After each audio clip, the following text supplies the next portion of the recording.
दोस्त से परेशान हो गया है पाकिस्तान, क्योंकि चीन ने कब्जाना शुरू कर दिया है और पाकिस्तानी तंग आ गए हैं। क्या है ऑरेंज लाइन जिस पर चीन ने कब्जा जमाना शुरू कर दिया है? तो वहीं दूसरी तरफ असल खेल भारत ने मंगोलिया में कर दिया है। चीन के नाक के नीचे ये जो मंगोलिया है, यहाँ पर बड़ा वाला दाव चल दिया है। जानेंगे जियोपॉलिटिक्स में क्या कुछ चल रहा है, आइए जानते हैं इन खबरों को विस्तार से। पाकिस्तान इन दिनों अपने खास दोस्त आयरन बिरादर से बहुत ज्यादा परेशान नजर आ रहा है। कर्ज के जाल में फंसाने से लेकर संकट में मदद करने से इनकार कर दिया है चाइना ने। और सिर्फ इतना ही नहीं, अब तो चाइना ने शर्तें भी रखनी शुरू कर दी है और दबाव बनाने शुरू कर दिए हैं। कुछ दिन पहले ही चाइना ने अपनी कंपनियों का कहा कि बिजली का सप्लाई बंद कर दो, और बिजली का सप्लाई बहुत सारे इलाकों में बंद कर दिया गया है। कंपनियों का कहना है कि पाकिस्तान ने हमें पैसा नहीं चुकाया है और इसके लिए हम ये एक्शन ले रहे हैं। अब चाइना ने अपनी सारी तरकीबें इस्तेमाल करनी शुरू कर दी है। चाइना ने सबसे पहले तो पाकिस्तान में बेमतलब की चीजों को किया। मीडिया रिपोर्ट्स के अनुसार पाकिस्तान ने 2 साल पहले एक मेट्रो लाइन तैयार करी थी, लेकिन ये मेट्रो लाइन जो बहुत दिनों से इंतजार कर रहे थे पाकिस्तानी की ये मेट्रो लाइन आने के बाद उनके दिन पलट जाएंगे, ये ऑरेंज लाइन पूरी तरीके से अब चीन के कब्जे में है। और इसमें इतनी कमियां हैं, इतनी खामियां हैं कि पाकिस्तान के लोग दुखी हो गए हैं। इंडिया ब्लूम्स की रिपोर्ट के अनुसार इस मेट्रो लाइन का मैनेजमेंट देखने वाली पाकिस्तानी कंपनी चीन से परेशान हो गई है। चीन यहाँ होने वाले किसी भी हादसे की जिम्मेदारी नहीं लेता है, ये साफ साफ कह देता है चीन। इस परियोजना की पाकिस्तान में जमकर आलोचना होती है। विपक्षी दल तो यहाँ तक कहते हैं कि भारी भरकम लोन लेकर मेट्रो बनवाने का मतलब क्या है, गरीबों की रोटी छीन ली। उन्होंने कहा कि इस तरह का कदम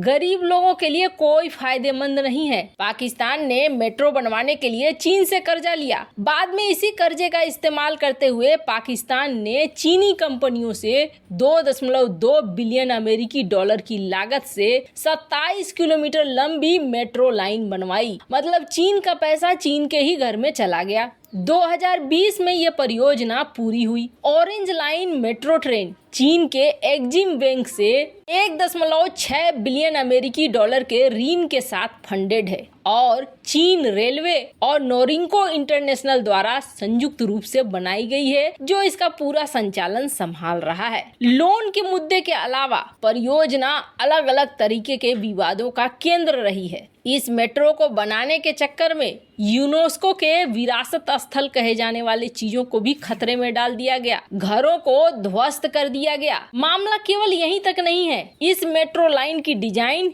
चीनी कंपनी ने की है और जिसको देखकर आप कहेंगे कि ये क्या डिजाइन कर दी है, किसको लगा दिया था। सड़क पर बीचों बीच फायर हाइड्रेंट को लगा दिया गया है, एकदम बीचों बीच जो दिखा रहा है पूरी तरीके से गलत डिजाइन है। इसके कारण कई वाहन आकर सीधे फायर हाइड्रेंट से टकरा जाते हैं, दुर्घटनाग्रस्त हो जाते हैं, कई लोगों को गंभीर चोटें आती है। और आपको बता दें कई वाहन भी इसमें तबाह हुए और फायर हाइड्रेंट को भी बुरी तरीके से नुकसान पहुंचा। वैसे तो कहने को पाकिस्तानी कंपनी पंजाब मास ट्रांजिट अथॉरिटी इसका संचालन करती है, लेकिन काफी लंबे समय से ये चीनी एजेंसियों को बार बार कह रही है कि आपने यहाँ गड़बड़ी की है, यहाँ ठीक करो, लेकिन चीन कान में रुई डालकर सोया हुआ है, वो बिल्कुल भी कुछ भी नहीं सुनता है। 3 साल तक यहाँ पर काम करने के बावजूद ड्रेनेज सिस्टम ठीक से काम नहीं कर पा रहा है। ऑरेंज लाइन पर पूरी तरीके से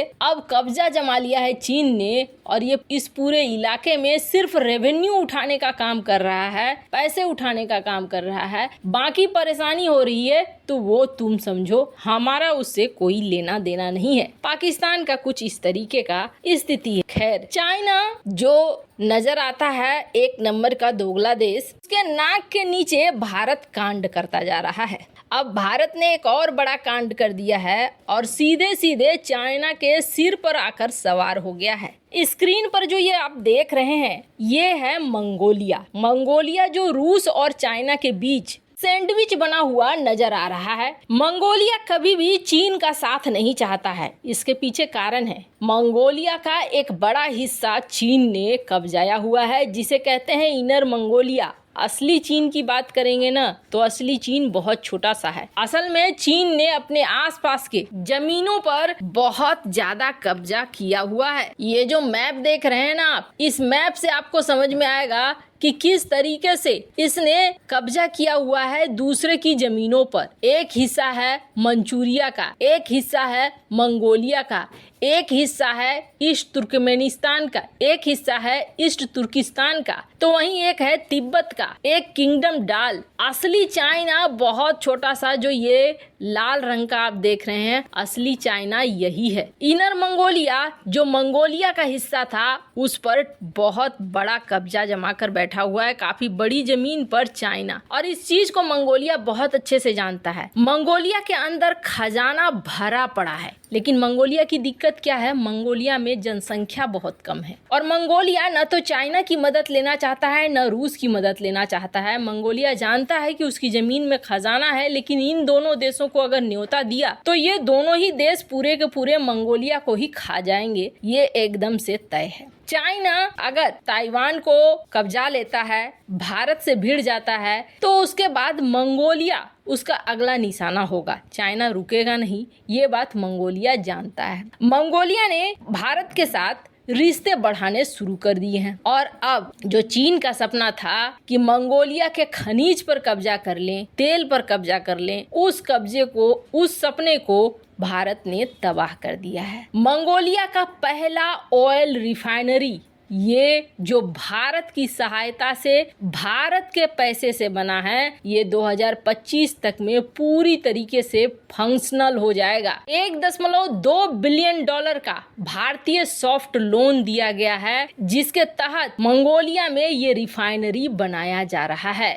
इसके अलावे मंगोलिया की मदद कोयला से लेकर खनिज पदार्थों की माइनिंग में भी भारत कर रहा है। दोनों ही देशों के बीच इस तरीके के संबंध बन रहे हैं, जिसमें कि मंगोलिया में जो बहुत बड़ी मात्रा में डिपॉजिट है रेयर अर्थ मटेरियल, इसे निकालने में मंगोलिया की मदद करे भारत, और भारत लगातार इसके लिए उसके साथ है। वैसे आपको बता दें, मंगोलिया फ्रांस से 4 गुना बड़ा है, लेकिन इसकी जनसंख्या कितनी है, मात्र 3.4 मिलियन। अब इतने कम जनसंख्या वाला ये इतना बड़ा देश है, जहां 270 दिनों तक साल में सूरज की रोशनी पड़ती है, यानी ये ऊर्जा के लिए भी सबसे बढ़िया स्रोत है। क्या चाइना इसे छोड़ेगा? पर चाइना के पहले मंगोलिया पहुंच गया है यहाँ पर। और आपको बता दें, मंगोलिया में और भी कई तरह के सहयोग कर रहा है, हेल्थ की दिशा में भी भारत, और ये सीधे चाइना के सिर पर बैठना हुआ।